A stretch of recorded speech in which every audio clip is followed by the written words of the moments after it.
In this week's Cardiology Countdown, we actually have 4 studies, beginning with a cocaine-induced acute coronary syndrome study, a prospective look over several years at a university hospital in Barcelona found that 24 out of their 2,700 patients had clear documentation of cocaine in the urine and a patient admitting to use.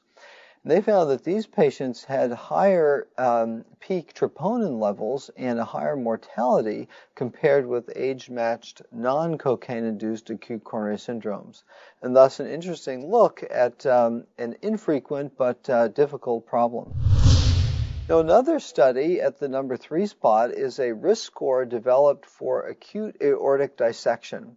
And this comes from the International Registry of Aortic Dissection led by Kim Eagle, where they looked at 3 different categories of high risk. The first being a high-risk condition, that is Marfan syndrome or known aortic disease or aortic valve disease. Then high-risk clinical features, that would be, say, ripping or tearing pain, and high-risk exam features such as a new aortic regurgitation murmur or a pulse deficit.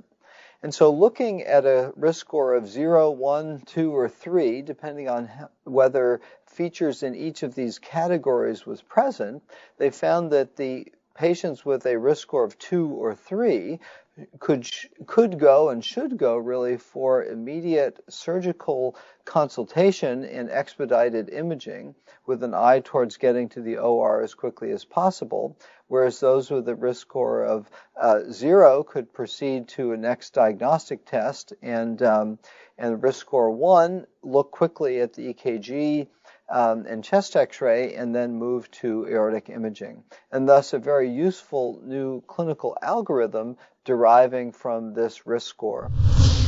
At the number 2 spot is a study of now emerging drug Dabigatran used in atrial fibrillation, but a study in acute coronary syndromes.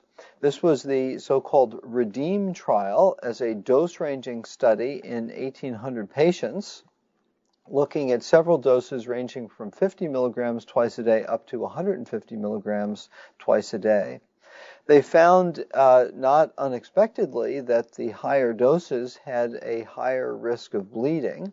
This is in an ACS patient receiving dual antiplatelet therapy. It was a modest-sized trial, and so they didn't see any difference in clinical outcomes, but it wasn't powered to do so. But does raise some caution in using Dabigatran in addition to dual antiplatelet therapy. And so larger studies will be needed to define that safety and benefit risk. At the number 1 spot is a study from JACC Imaging this month that looks at what is often a vexing problem of how to treat angina in patients who don't have coronary disease. This is something seen more often in women. And so there was a pilot study done in 20 patients that was a randomized, double-blind crossover study of Ranolazine, the newer anti-anginal agent. And they found that during Ranolazine treatment, patients had improvement in the Seattle Angina Questionnaire, their angina stability, and in quality of life. They also did CMR perfusion imaging and found a trend towards improved ischemia in those patients. And so this will set up a larger study, but does show promise of using Ranolazine for patients with angina without coronary disease. And so for this week's Cardiology Countdown, I'm Chris Cannon.